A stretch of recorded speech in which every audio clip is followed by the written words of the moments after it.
As you listen to this, my son David is developing his leadership skills and deepening his relationship with Jesus while going on the adventure of a lifetime at Excel's Summer Leadership Camp. He's camping, rock climbing, whitewater rafting, and hiking in beautiful Western North Carolina. All the while, he's building lifelong friendships while learning to sift through the lens of God's Word all the messages our culture throws his way. Do you want your teenager to go on the adventure of a lifetime this summer while developing their leadership skills and deepening their relationship with Jesus? This is your last opportunity to sign up for Excel's Summer Leadership Camp. They have 12-day sessions in June and July and a week-long session in August. To learn more, go to theexcelcamp.org. That's THEEXCEL camp.org. Today's episode is a little different, and I loved every second. I sat down with Rob, who many of you know from social media as the Autism Dad, to talk honestly and openly about fatherhood in the world of neurodivergence. Rob shares what it's been like taking care of his 3 autistic children, navigating a world that doesn't always see dads like him. We chat about the pressure dads can feel to fix things when neurodivergence isn't something that isn't really broken and yet still needs to be fixed. We talk about how the wins are worth celebrating, big or small, and how it feels when you're parenting in a way that doesn't always match what the world expects of you. This conversation also includes all the real life interruptions that you can expect from 2 parents juggling life, work, and kids. So you will likely hear some little voices in the background because we're keeping it real. Whether you're a dad, parenting alongside one, or just curious about a different perspective, this episode offers a heartfelt, grounded view of the ups and downs and unexpected joys of raising neurodivergent children. I walked away from this chat with a new appreciation for the different roles we play and how every voice in this space matters, including the often unheard voice of the father. So grab your drink and let's jump into today's conversation. Okay, Rob, you are a dad to, is it 3 boys? Am I right in thinking? 3, yeah. Yeah. Who are all different levels of needs and kind of just life, I guess. They're all adults. Is that right as well? Well, there's two adults and 1 adult. So my oldest is 25 and then 19 and 16.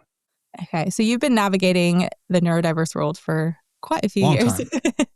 What is, I guess, I would love to hear some of your journey of kind of being a dad raising neurodivergent kids. So I probably am not a good example of this because my situation is sort of atypical. So whereas normally you have the moms who kind of do the lion's share of the work, we don't have that, right? And really haven't for a long time. I have been very hands-on since my kids were born. So I went to all the appointments, drove them back and forth to school every day, all of that stuff. So I guess my experience is more of that of a mom than a dad, if that makes sense.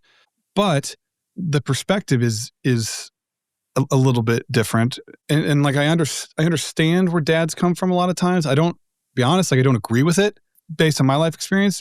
But so for me, I guess one of the frustrating things that I found, and it doesn't really bother me as much anymore, but when I was first kind of starting out on my own, and it may just be more of a single dad thing than just an autism thing, but anything that I would do that people would witness, they would shower me with praise, right? If I had my kids out at the grocery store, we were out to dinner or going to a movie or something like that, there would be at least one person who would come up and pat me on the back and be like, "Oh, it's so nice to see, dad spending time with his kids." And I'm like, I have them all the time, all the time. I don't get a break. I don't know what that is. And I would get I would get offended by that. Why would they, I mean, I'm there for my kids because I love my kids. I'm their dad. That's my job to do. But it's it's not expected of dads almost. It's a weird position to be in. And when you flip that around and you have moms who do all of the same stuff that I'm doing and have been doing it for a lot longer than I have and never get the credit or that pat on the back or that celebratory, hey, I see you, I know what you're doing and it's amazing. It's because it's just expected. And so if my, me as a man or a dad does it, it's this, let's all celebrate it. And like, I appreciate the gesture, like where it's coming from, but I don't like that we view it that way, that like dads, like it's not expected of dads, if that makes sense. And so, Yeah.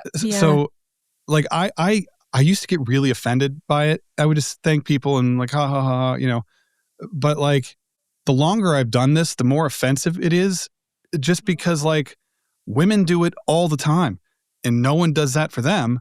You know what I mean? It's just weird thing. So like, it's hard for me to just point out like any one thing just because I don't know any different, right? Even when my ex-wife was still here, like I was still point on most things. And so like, it was never I guess I've always just been so like heavily involved from the very start. Yeah. Which isn't as common for dads as it is for moms, so it is just kind of a weird thing. And I guess I don't know how to answer the question. And that was my long rambling way of saying that. No, it's okay. So you've said that you are like hands-on, you've been a bit more hands-on. What is something that you have witnessed while raising your kids, and even now as, some of them are in kind of adulthood, that you're just like, wow, I'm so glad I got to be a part of that? Everything. Like I've been able to witness everything, right? So it has been, first steps, first words, my youngest speaking for the very first time. He was nonverbal and we were told he would never speak. Hearing him talk for the first time was amazing. I just released a podcast episode about that today, actually.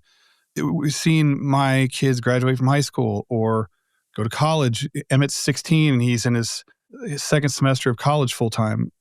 So he'll graduate high school and college at the same time with an associate's degree. That's amazing. Every little thing that they've done, picking out socks that they actually wear today or trying a new food. Like I got to see all of that stuff.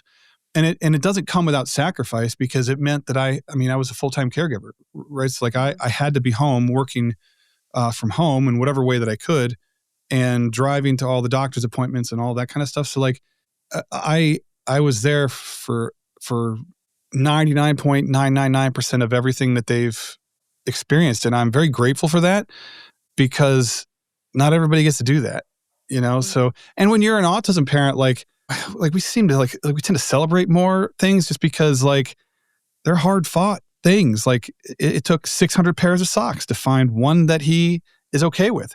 And so like, we're going to celebrate that, and make a big deal out of it, because it is a big deal. Yeah. I get that. I totally understand that. Yeah. So like I've got to experience everything with them as a result of the way kind of the dynamic in our family has been. So I'm very grateful for that. You mentioned like celebrating and kind of getting to celebrate all the things. Do you have a special way you like to celebrate, or can you think of a favorite moment of celebrating? I don't know that I have a favorite moment, and I don't know that we did any one thing consistently, because like it's always a moving target, right? Because they're all three very different. And so, if we celebrated by ordering pizza, like it would work this time, but then someone inevitably is like, I don't want pizza. Like, because like typical kid stuff too. Yeah. But it was more just sort of calling attention to whoever accomplished whatever they accomplished, because so much of life in our families like ours in our community can be surrounded by struggle and challenge, and it's easy to kind of drown in that and get sucked under. So celebrating all those little victories is important, because it helps us to kind of pick up and move forward. And it reminds them that they're accomplishing all kinds of stuff, even when they feel like they're behind or they're not able to do whatever. Like, you did this, and that is freaking amazing.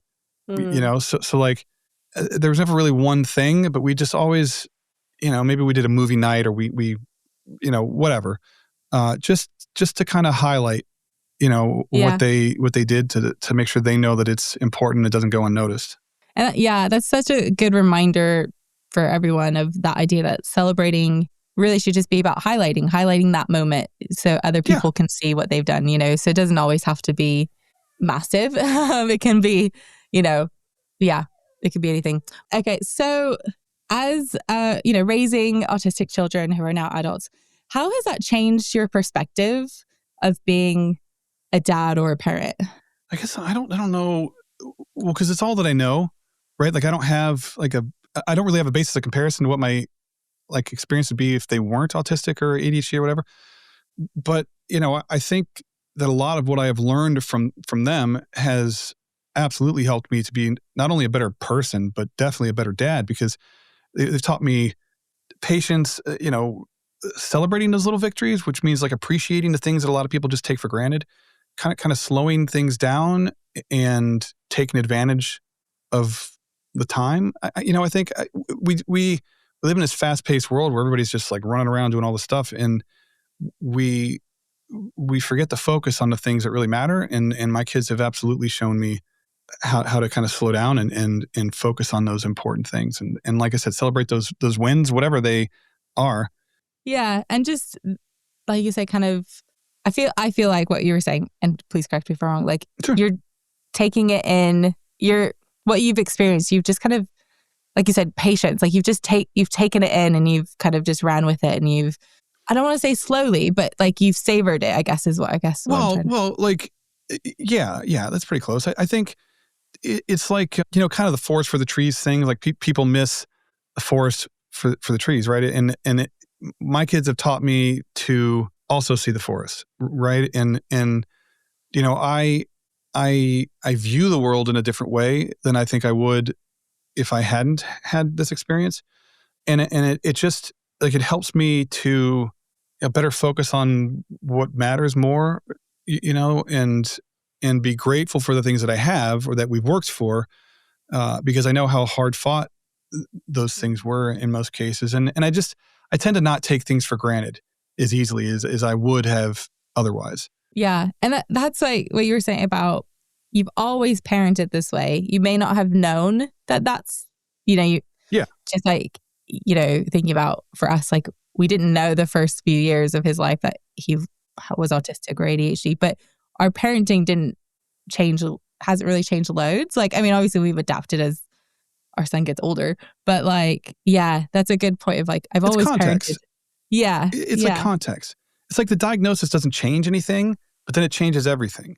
Yeah. Because now understanding what's going on beneath the surface helps us to make decisions, or I think it helps us to be more patient and empathetic, because we know that it's not just throwing a fit because they don't have what they want, right? It's a meltdown because they're overwhelmed, and it's a sign of distress. It's not a disciplinary thing. And it like that's helped me to make decisions based on sort of the reality of the situation rather than just always emotionally responding like humans do, right? Yeah. Yeah. So you talked about that kind of seeing forest through the trees or the trees through the forest. Yeah. What would you say to a dad who maybe their child has just gotten a diagnosis, or maybe they're having those conversations with school? Mm-hmm. What would you say to that dad? Well, I think the biggest problem that as I understand it, as a dad, but sort of like a hybrid version of a dad, I guess, sort of, you can't fix it. There's nothing to fix, right? I mean, sometimes problems come up and you have to fix the problem. Like you have to fix an issue at the school, or you have to fix a broken window or whatever the deal is. But we can't fix our kids, right? I mean, if there's like a medical issue, we can address the medical issue and maybe that makes things better in some ways. But like guys want to fix things. And when they can't fix things, they don't really know what else to do. And so they find weird ways of trying to help, which to them are meaningful, but maybe to the other people in their life, they're just kind of like I need help and this is not helpful, right? So I think the important thing to do is come to terms with that. Not everything can be fixed. Sometimes it just has to be experienced. And I think the most important thing that we can do is be present and be open to learning. And if you are lucky enough to have a partner or married or whatever your deal is, and you have someone else to co-parent with in whatever situation, like cherish that, because it's so much harder if you don't have that, right? And I just think like there's no weakness in being emotional or admitting that it's a struggle and you don't know what to do. Just these are all the things that a lot of times people learn eventually, like far down the road, but then sometimes it's too late, or whatever. So you just can't fix everything, and we just need to adapt and evolve. And I think our job, if we have to have like this fixer thing, is to be a good leader and help forge that path forward, because it's not going to be like a paved road that we could just like walk down all the time. There's going to be like some detours and stuff, and use that energy to like forge that path so that we can all walk through that together. I don't know. I get frustrated a little bit sometimes because I get why things happen the way that they do, and why dads kind of view things the way they do. We just can't fix everything, and I think sometimes people get stuck in that. So we can't fix everything. Hey, Fidelity, how can I remember to invest every month? With the Fidelity app, you can choose a schedule and set up recurring investments in stocks and ETFs. Oh, that sounds easier than I thought. You got this. Yeah, I do. Now, where did I put my keys? You will find them where you left them. Investing involves risk, including risk of loss. Fidelity Brokerage Services, LLC, member NYSE, SIPC. New Vitamin Water Zero Sugar Pineapple Passion Fruit is packed with vitamins. Just like the amount of peas we packed in that sentence. It's packed like your tote bag. The one you stole from your ex. Or your overpriced half a studio apartment. Or extra rushed rush hour traffic. Packed like your calendar. Triple booked at 5, of course. Grab a vitamin water. Did we mention it's packed with vitamins? I know very early on, my husband and I had a conversation about life. I mean, it wasn't like specifically our son, but just, we were talking about a situation, and I think he came to terms without knowing, maybe, or maybe he did. I don't know. Sure. He hadn't expressed it. Like, he couldn't fix our son, but also that our son didn't need fixing. It wasn't I can't fix this. It was our son doesn't need fixing. And it was kind of that moment. He's always been a very avid reader or audio book. I mean, he'll listen. I love audiobooks a lot. And that was kind of a moment for him of like, actually, I'm going to forge a path. I'm going to start, by listening to books. I mean, he listens to so many books. I mean, I'll be honest with you, half of my podcast guests are because he read the book and goes, you should have them on. And then I read the book or listen to the book. And I'm like, yes, okay, we should, but like a lot of my guests come from him because that is to him how he can, I was just going to contradict what I just said of like how he could fix it. But to him, that's how he can. I totally get it. Yeah. Well, the other thing that you made me think of when you're talking about that, it's not even like put all of that other stuff aside. You're communicating, right? And I think that is so important to find a way to communicate, because otherwise, if he's doing something that he thinks makes sense in a guy's brain, that this is super helpful, right? I'm making everything easier, and it has no real life impact on you in a positive way or your kid in a positive way. But his heart is in the right place, right? And he's like, I don't know what else to do, so this is what I'm going to do. The fact that you guys communicate like you do, you're able to go back and forth and be like, this is not helpful. Like, I appreciate everything that you're doing, but could we do this sometimes too? Because that would make things a little bit easier. And here's why.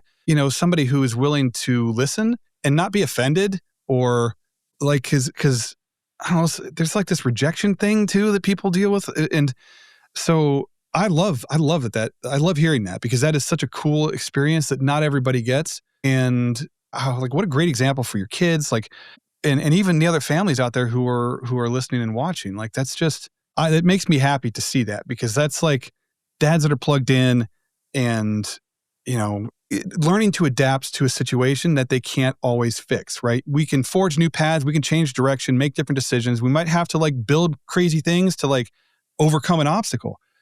But, we're not, fixing it, I guess, if you feel better with that word, but like, you're not really fixing it. You're just adapting, and you're triaging, and you're helping to carry everybody forward, which is a huge thing, So yeah. I love the reframing of that. I love reframing things.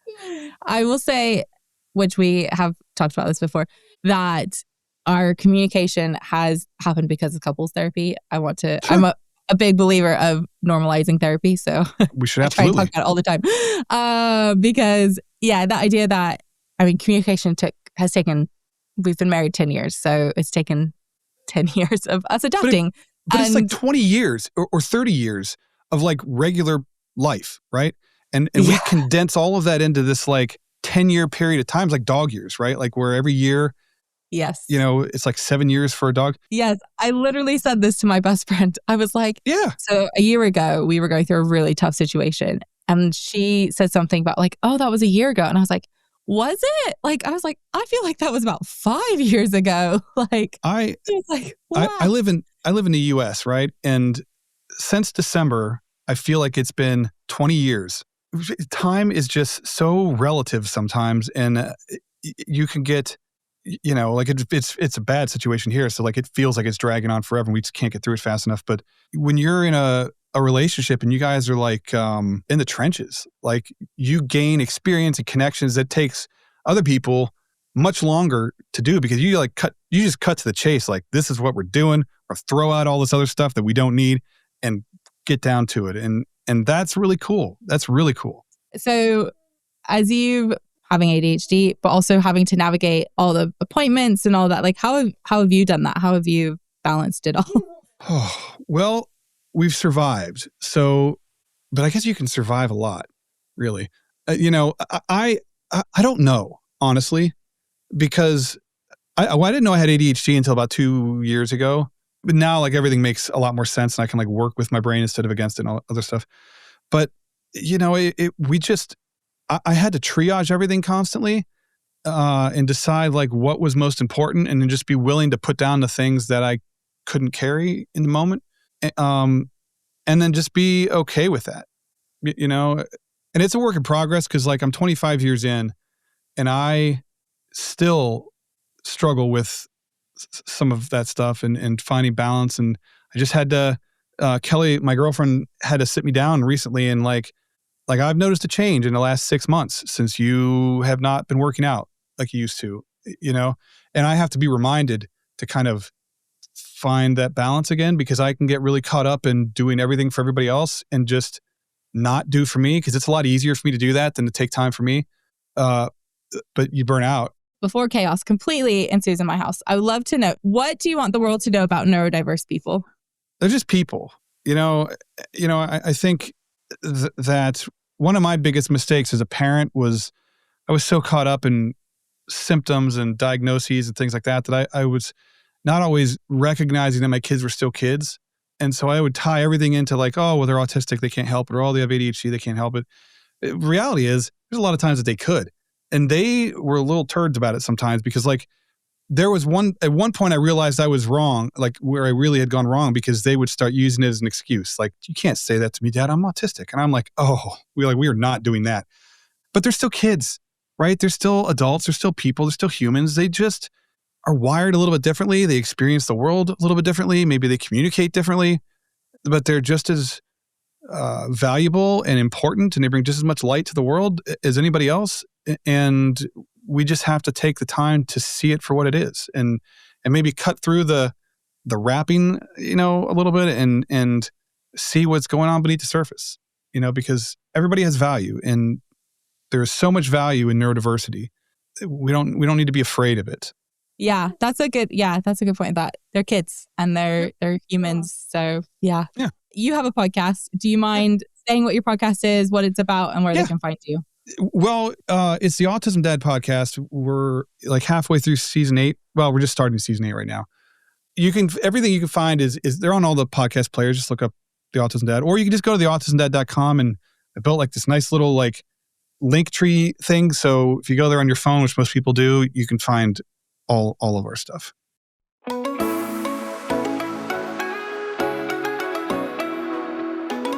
Okay, whether you are in full summer mode or you're starting to get there, a few more weeks left, guys, then you are going to need the sensory play guide. I know everyone's going to get overstimulated in the next few weeks. Routines are out the window, kids are home. Yeah, you're going to need this because this sensory guide is something that I have created to bring a bit of peace and a lot of fun.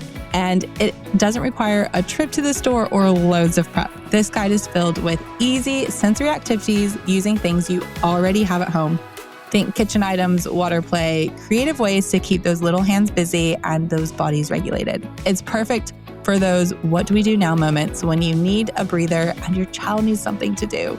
So go grab it. It is easy to download. There's a link down in the show notes. And yeah, why not bring 10 minutes of peace and let this be a summer sanity saver?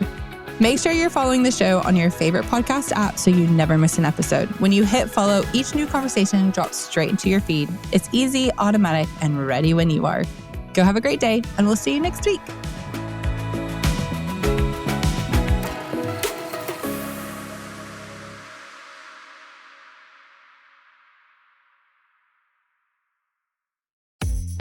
Do you want to learn the Bible in a way that's encouraging, surprising, and even entertaining? Check out the Bible Stories podcast. Each week, Bible Stories brings you classics you know and hidden gems that you might have missed. Have you ever heard about the time that King David fought a giant and he lost? Or when Paul preached so long, a guy fell asleep, he tumbled out a window and had to be brought back to life? Did you know that God himself buried Moses? And that Michael the archangel and the devil fought over Moses' body? Yeah, it gets wild. So tune in for storytelling that's biblical, insightful, and a lot of fun. Subscribe today to Bible Stories with Matt Mullins and Todd Hammonds, available wherever you get your podcasts.